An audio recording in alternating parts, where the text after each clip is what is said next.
জাগো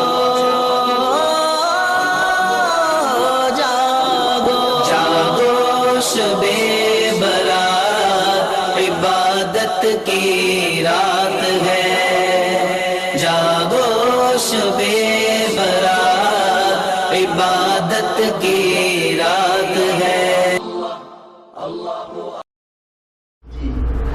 আলহামদুলিল্লাহ ওয়াকাফা ওয়াসালামুন আলা ইবাদিহিল্লাযিনা ইসতাফা আম্মা বা'দ। সম্মানিত শ্রোতা এবং দর্শকবৃন্দ, আজকে আমি আপনাদের সামনে যে বিষয়টা নিয়ে কথা বলবো সেটা হচ্ছে শবে বরাত প্রসঙ্গ। ইসলামে শবে বরাত আছে কি নাই, আর যদি থাকে তাহলে এই রাতটা আমরা কিভাবে উদযাপন করব, কিভাবে পালন করব, এই বিষয়ে সংক্ষেপে কয়েকটা কথা আপনাদের সামনে আমি পেশ করব। শবে বরাত সম্পর্কে আমাদের সমাজে দুই ধরনের প্রান্তিকতা আছে। কিছু মানুষ এই ইবাদতের রাতটাকে উৎসবের রাত বানিয়ে কোরআন হাদিস অনুমোদন করে না, ইসলাম এবং ইসলামী শরীয়ত অনুমোদন করে না, এরকম অনেক কাজ এই রাতের মধ্যে তারা যুক্ত করে দিয়েছে, যেগুলো বর্জন করা উচিত। আবার এর বিপরীত আমাদের সমাজের আরও কিছু দিনী ভাই এমন আছেন যারা শবে বরাতটাকেই অস্বীকার করেন। তারা বলতে চান যে শবে বরাত এটা ইসলাম সমর্থন করে না, শবে বরাতের পক্ষে কোরআন এবং হাদিস নির্ভরযোগ্য এবং সহি কোনো হাদিস শবে বরাতের পক্ষে নাই। শবে বরাত এবং শবে বরাতের যাবতীয় কর্মকাণ্ড সব হচ্ছে বেদাত। আসলেই শবে বরাত সম্পর্কে কোরআন এবং সুন্নায় কোনো দলিল আছে নাকি সম্পূর্ণ এটা অমূলক এবং বাতিল একটা জিনিস আমরা পালন করছি, বিষয়টা আমাদের কাছে পরিষ্কার হওয়া দরকার। প্রথমেই আলোচনায় আসার দরকার যে শবে বরাত সম্পর্কে শরীয়তের দলিল কি বলে। অবশ্য কোরআনে কারিমের মধ্যে শবে বরাত সম্পর্কে কোনো আলোচনা নেই, শবে কদর সম্পর্কে থাকলেও শবে বরাত সম্পর্কে নেই। হাদিস শরীফে অবশ্যই শবে বরাতের কথা এসেছে, এবং যারা বলেন শবে বরাতের ব্যাপারে কোনো সহিহ হাদিস নাই, যতগুলো হাদিস আছে সবগুলোই হলো জয়ীফ এবং জাল, তাদের কথাটা একদম ঠিক নয়। কারণ শবে বরাত সম্পর্কে সহিহ হাদিসও আছে, শবে বরাত সম্পর্কে হাসান পর্যায়ের হাদিসও আছে, এবং শবে বরাত সম্পর্কে জয়ীফ হাদিসও আছে, এমন জয়ীফ যেগুলো ফজিলতের ক্ষেত্রে যোগ্য আমল করা যায়। প্রথমেই আমরা বলবো শবে বরাত সম্পর্কে যে সহিহ হাদিস আছে তার প্রমাণ যে সহিহ ইবনে হিব্বান এই কিতাবের 5665 নম্বর হাদিস। সেই হাদিসে রাসূল করিম সাল্লাল্লাহু আলাইহি ওয়াসাল্লাম বলেছেন, ইয়াত্তালিউল্লাহু ইলা খালকিহি ফি লাইলাতিন নিসফি মিন শাবান ফায়াগফিরু লিজামিই খালকিহি ইল্লা লিমুশরিক আও মুশাহিন। রাসূল করিম সাল্লাল্লাহু আলাইহি ওয়াসাল্লাম বলেন, শাবানের 15তম রাতে আল্লাহ রাব্বুল আলামিন সৃষ্টির দিকে রহমতের নজরে তাকান এবং সমস্ত সৃষ্টিকেই মাফ করে দেন, তবে দুই শ্রেণীর মানুষ, তাদেরকে আল্লাহ পাক মাফ করেন না, ইল্লা লি মুশরিক আও মুশাহিন, যারা শিরকের গুনাহ লিপ্ত তাদেরকে আল্লাহ পাক বরাতের রাতে মাফ করেন না, এবং যারা বিদ্বেষ পোষণকারী, শত্রুতা পোষণকারী, এরকম লোকদেরকে আল্লাহ পাক মাফ করেন না। এই রাত শবে বরাত সম্পর্কে যে হাদিসটা আপনাদেরকে আমি শোনালাম সহিহ ইবনে হিব্বানের 5665 নম্বর হাদিস, এই হাদিসটা সহি বলেই সহিহ ইবনে হিব্বানের মধ্যে, আসলে কিতাবটার নাম হলো কিতাবুস সহিহ, মুহাম্মদ ইবনে হিব্বান রহমতুল্লাহি আলাই তার সংকলিত কিতাবুস সহিহ, মশহুর হলো, প্রসিদ্ধ হলো সহিহ ইবনে হিব্বান নামে। এই কিতাবে হাদিসটা আসছে, সহি বলেই এই কিতাবে হাদিসটা স্থান পেয়েছে। অবশ্য মুহাদ্দিসিনে কেরামের কেউ কেউ হাদিসটাকে হাসান পর্যায়ের বলছেন। যদি মেনেও নেওয়া হয় হাসান পর্যায়ের হাদিস, তারপরেও হাসানও হলো গ্রহণযোগ্য নির্ভরযোগ্য হাদিসেরই একটা প্রকার, সুতরাং এই হাদিস গ্রহণ করা যায়। এই হাদিস সম্পর্কে শায়েখ নাসিরউদ্দিন আলবানী রহমতুল্লাহি আলাই, বিশেষ করে আহলে হাদিস এবং সালাফি ভাইয়েরা যে নাসিরউদ্দিন আলবানী রহমতুল্লাহি আলাইর নামটা একটু বেশি করে নেন, এবং হাদিস গ্রহণযোগ্য কি গ্রহণযোগ্য না, হাদিসটা শুদ্ধ না অশুদ্ধ, সহি না জাল, সহি না জয়ীফ, এসব ব্যাপারে তারা বলতে গেলে একতরফা নাসিরউদ্দিন আলবানীর সিদ্ধান্তকেই তারা বেশি গ্রহণ করে থাকেন। সেই শায়েখ নাসিরউদ্দিন আলবানী রহমতুল্লাহি আলাই তিনি পর্যন্ত এই হাদিসটা উল্লেখ করার পরে এর সমর্থনে আরও 8টা হাদিস তিনি উল্লেখ করেছেন। এরপরে তিনি তার সিদ্ধান্ত তিনি প্রকাশ করেছেন এইভাবে, তিনি বলেছেন, জুমলাতুল কওল আন্নাল হাদিস বিমাজমুই তুরুক সহিহুন লা রাইব। মূল কথা হলো যে এই সব হাদিসগুলোর সমষ্টির দ্বারা প্রমাণিত হয় যে এই হাদিসটা সহিহুন লা রাইব, একেবারে সন্দেহ ছাড়া এই হাদিসটা সহি। তো নাসিরউদ্দিন আলবানী রহমতুল্লাহি আলাইহি পর্যন্ত এই হাদিসটাকে তিনি সহি বলছেন। আমাদের গায়রে মুকাল্লিদ আহলে হাদিস এবং সালাফি ভাইয়েরা ইবনে তাইমিয়া রহমতুল্লাহি আলাইহির নামও তারা খুব বেশি বেশি উচ্চারণ করে থাকেন। ইবনে তাইমিয়া রহমতুল্লাহি আলাইহি তিনিও কিন্তু এই শবে বরাতের সমর্থন করেছেন, তিনিও শবে বরাতের কথা স্বীকার করেছেন। আপনারা ইবনে তাইমিয়া রহমতুল্লাহি আলাইহির ইক্তিজা, ওনার কিতাব ইক্তিজা ও সিরাতুল মুস্তাকিম যে কিতাবটা আছে, সেই কিতাবের 261 নম্বর পৃষ্ঠা, দ্বিতীয় খণ্ডের 631 এবং 632 নম্বর পৃষ্ঠা সেটা আপনারা সেটা পড়ে আপনারা দেখতে পারেন। ইবনে তাইমিয়া রহমতুল্লাহি আলাইহি তিনিও শবে বরাত সম্পর্কে বলছেন যে শবে বরাত এটা প্রমাণিত, এই রাতের আমল প্রমাণিত, এই রাতে আমল করা যেতে পারে। তবে অনেক সালাফি ভাইয়েরা, আহলে হাদিস ভাইয়েরা একটা কথা বলে দেন যে ইবনে দিহিয়া রহমতুল্লাহি আলাইহি তিনি তো বলে দিয়েছেন শবে বরাত সম্পর্কে যত হাদিস আসছে সবগুলো হলো জাল। আসলে ইবনে দিহিয়া রহমতুল্লাহি আলাইহির রেফারেন্সে, ওনার হাওয়ালায় যে কথাটা বলা হয়, এই কথাটা আসলে একটু বিকৃত হয়ে বলা হচ্ছে, বিকৃত করে বলা হচ্ছে। ইবনে দিহিয়া রহমতুল্লাহি আলাইহি কথা বলেন নাই যে শবে বরাত সম্পর্কে যত হাদিস আসছে শবে বরাতের সব হাদিস জাল, মাউজু, এই কথাটা তিনি বলেন নাই। এটা তার আরবি বক্তব্যটা যদি আমরা সামনে নিয়ে আসি তাহলে আমাদের কাছে পরিষ্কার হয়। ইবনে দিহিয়া রহমতুল্লাহি আলাইহি তার মূল বক্তব্যটা আরবিতে আসছে এভাবে, আহাদিসু সলাতিল বারাআতি মাউদুআতুন। তিনি বলেছেন আহাদিসু সলাতিল বারাআতি মাউদুআতুন, লাইলাতুল বরাতের নামাজ প্রসঙ্গে যত রেওয়ায়াত আসছে, সলাত শবে বরাতের নির্দিষ্ট নিয়মের নামাজ, বিশেষ নিয়মের নামাজ, শবে বরাতের আলাদা নামাজ, এই শবে বরাতের আলাদা নামাজ বিষয়ে যতগুলো রেওয়ায়াত আসছে এইগুলি সব হলো জাল। এই কথাটা ঠিক, শবে বরাতের বিশেষ নিয়মের কোনো নামাজ নাই, এই নামাজ বিশেষ নিয়মের নামাজ সম্পর্কে যে হাদিসগুলো আসছে সেগুলি জাল। কিন্তু শবে বরাতে কোনো আমল নাই, শবে বরাত জিনিসটাই নাই, শবে বরাত প্রসঙ্গে যত হাদিস আছে সব জাল, এই কথাটা তিনি বলেন নেই।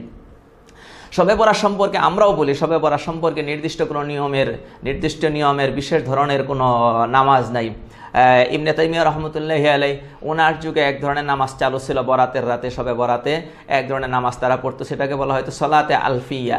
সেটা পড়তো হলো প্রতি রাকাতে সূরা ইখলাস 10 বার করে পড়তো, প্রতি রাকাতে 10 বার করে সূরা ইখলাস, নামাজটা হবে মোট 100 রাকাত। এভাবে করে 100 রাকাত নামাজের মধ্যে সূরা ইখলাস পড়া হয়ে যেত 1000 বার।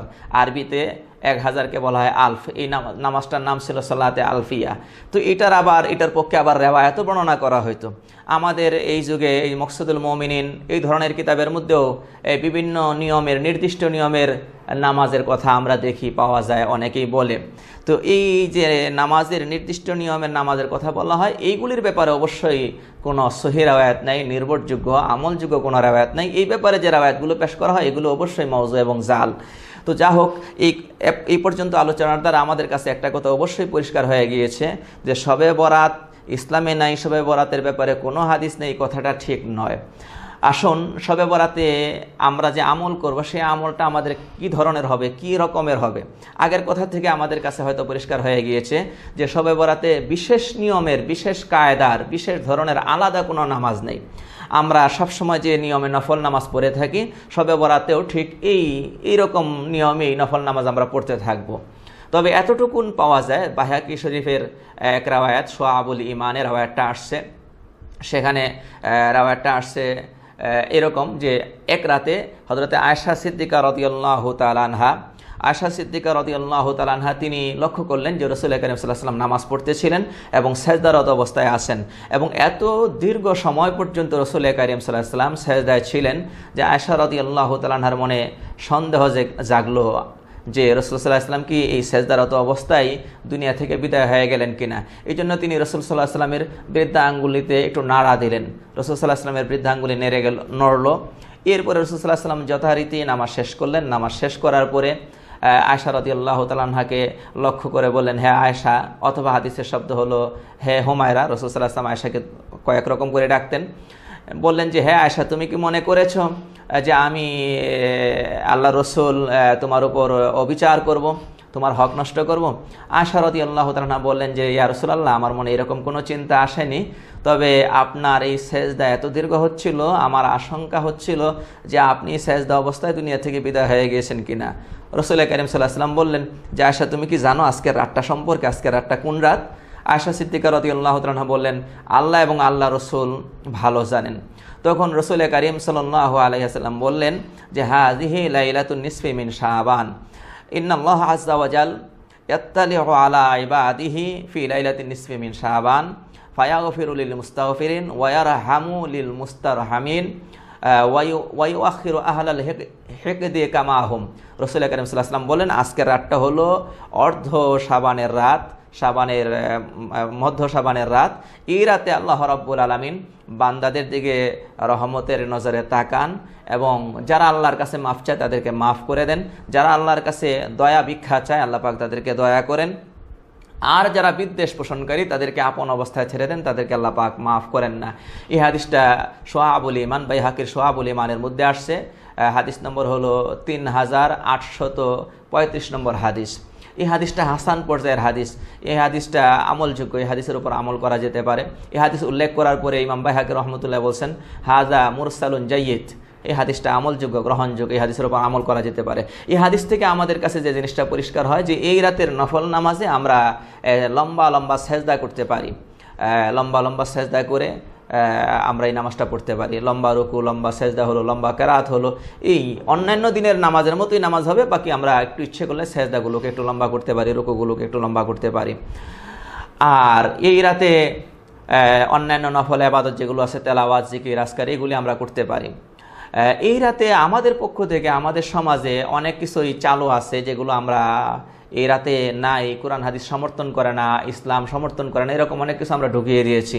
যেমন নাকি এই রাতে এই ঘরে ঘরে হালুয়া, পিঠা, এই হালুয়া রুটি তৈরি করা হয়, এরপরে এক বাসা থেকে আর এক বাসায় সেগুলোকে দেওয়া হয়, এই বাসা থেকে ওই বাসায় দেওয়া হয়, ওই বাসা থেকে আবার পাল্টা এই বাসায় দেওয়া হয়। এই রাতেই যে হালুয়া রুটি তৈরি করা হয়, তারপরে এগুলো খুব ধুমধাম করে এগুলো খাওয়ার আয়োজন করা হয়।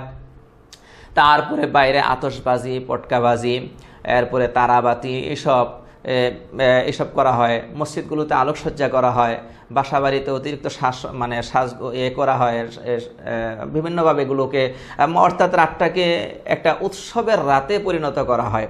এরপরে কবরগুলোতে, কবরস্থানে গিয়ে সেখানে ভিড় করা হয়, মহিলারা পর্যন্ত বেপরদা হয়ে কবরস্থানে যায়, সেখানে মেলা বসানো হয়। এগুলো কিন্তু এই রাতের কোনো আমল নয় এবং এইগুলো এই রাতে বাড়াবাড়ি এবং শরীয়ত সমর্থন করে না, শরীয়ত অনুমোদন করে না এরকম কাজ, এগুলি অনেকগুলোই বেদাত। এগুলো থেকে আমাদের বিরত থাকার দরকার।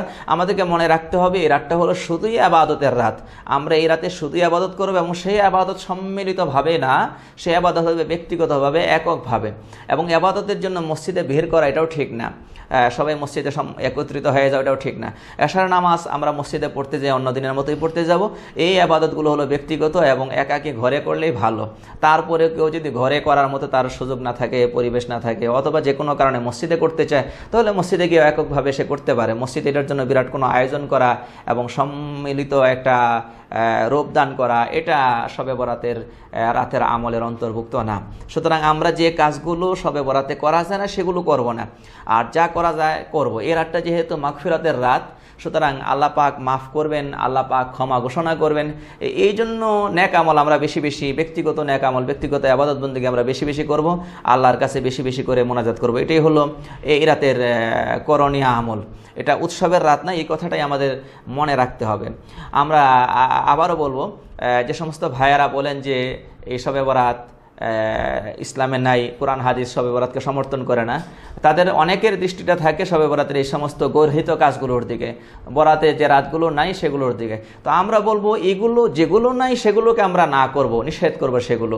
এগুলো আগাছা, কৃষকের জমিনে আগাছা যদি জন্মায় তাহলে এই আগাছা কেন জন্মালো, এই জন্য পুরা খেতেই, ধান ক্ষেতের ধান সহ সব শেষ করে দিবে, সব উঠায় ফেলবে, এটা তো কোনো বুদ্ধিমানের কাজ না। বুদ্ধিমানের কাজ হলো যে পরিমাণে আগাছা আছে আগাছাগুলি সরায় ফেলা হবে, ফসলের ক্ষেতের মধ্যে ফসল থাকতে দিতে হবে। তো ঠিক বরাতের রাতে যা নাই তা আমরা করব না, যা আছে তা আমরা করব। আবাদতের রাত, একাকী আবাদত করার রাত, আমরা আবাদত করব। এরপরে আরেকটা বিষয় থেকে যায় শবে বরাতের পরের দিন রোজা রাখা। ইবনে মাজাহ শরীফের একটি হাদিসের মধ্যে আসছে যে রাসূল করিম সাল্লাল্লাহু আলাইহি ওয়াসাল্লাম বলছেন, ইদা কানাত লাইলাতুন নিসফি মিন শাবান ফাকুমু লাইলাহা ওয়াসুমু নাহারাহা। শাবানের মধ্যরাত যখন আসে, বরাত যখন আসে, বরাতের রাত যখন আসে, রাতটা তোমরা নফল আবাদতে কাটাও, আর ওয়াসুমু নাহারাহা, পরের দিন রোজা রাখো। তো এই হাদিসটাকে সামনে রেখে কেউ কেউ বরাতে রোজা রাখার কথা বলেন এবং কেউ মুস্তাহাব বা সুন্নত বলেন। তবে মুহাক্কিকিনদের মত অনুযায়ী এই হাদিসের ভিত্তিতে শবে বরাতের একটা মাত্র রোজাকে সুন্নত বা মুস্তাহাব বলে দেওয়াটা তারা অসমীচীন মনে করেন, অনুচিত মনে করেন। কারণ ইবনে মাজার এই রাওয়ায়াতটা, এটা হলো একটা দুর্বল রাওয়ায়াত, 1384 নম্বর রাওয়ায়াত ইবনে মাজাহ শরীফের। হাদিসটি অবশ্যই দুর্বল। বাকি দুর্বল হলেও ফাজাইলের ক্ষেত্রে গ্রহণযোগ্য হিসাবে হাদিসটা আমরা উল্লেখ করি। বাকি এই হাদিসে যে রোজার কথাটা বলা হয়েছে, রোজার কথাটা যেহেতু কেবলমাত্র এই একটা হাদিসে আসছে এবং হাদিসটা দুর্বল, অন্য কোনো হাদিসে আসেনি, এই জন্য এই একটা দুর্বল হাদিসের ভিত্তিতে রোজার রোজার ক্ষেত্রে আমরা বলে থাকি, উলামায়ে কেরাম বলে থাকেন যে বরাতের একটা মাত্র রোজাকে মুস্তাহাব বলে দেওয়া বা সুন্নত বলে দেওয়াটা মুশকিল। তবে কেউ যদি এই বরাতে 3টা রোজা একসঙ্গে রাখেন, অর্থাৎ 13, 14, 15, এই 3টা রোজা যদি একসাথে রাখেন তাহলে অবশ্যই সেটা ভালো হয়, সুন্দর হয়, উলামায়ে কেরামের পরামর্শ। কারণ এই 3টা দিন 13, 14, 15 এই 3টা হলো আইয়ামে বীজ। রাসূল করিম সাল্লাল্লাহু আলাইহি ওয়াসাল্লাম প্রতি মাসেই আইয়ামে বীজের রোজা রাখতেন। আইয়ামে বীজের রোজা সুন্নত 13, 14, 15। তো যেহেতু এই শবে বরাতের রোজাটাও আইয়ামে বীজেরই অন্তর্ভুক্ত হয়েছে, এই জন্য কেউ যদি এই 3টা রোজা একসঙ্গে রেখে দেয় তাহলে আইয়ামে বীজের রোজাও আদায় হয়ে গেল এবং বরাতের রোজাও হয়ে গেল। এমনিতে অন্যান্য হাদিসে আসছে রাসূল করিম সাল্লাল্লাহু আলাইহি ওয়াসাল্লাম শাবান মাসে একটু বেশি করে, অন্য মাসের তুলনায় বেশি করে একটু নফল রোজা রাখতেন। তো এই হিসাবে আমরা যদি শবে বরাতে একটা রোজা না রেখে 3টা বা তার চাইতেও আরও বেশি রোজা রাখি তাহলে রোজাটাও আদায় হয়ে গেল। আর রাতের ইবাদত যে কথা বলা হয়েছে, রাতের ইবাদত সেটা আমরা নিয়ম মাফিক যদি আমরা করি তাহলে শবে বরাতে আল্লাহ পাক যে ফজিলত রাখছেন সেই ফজিলতের অংশীদার আমরা হতে পারবো। আল্লাহ পাক আমাদেরকে এই বলা কথাগুলির উপর আমল করার তৌফিক দান করুন এবং যে কোনো রকমের ভুল বুঝা থেকে আল্লাহ পাক আমাদেরকে হেফাজত করুন। ওয়া আখিরু দাওয়ানা আনিল হামদুলিল্লাহি রাব্বিল আলামিন। Allahu Allah, Allahu Allah, Allahu Allah, Allahu Allah,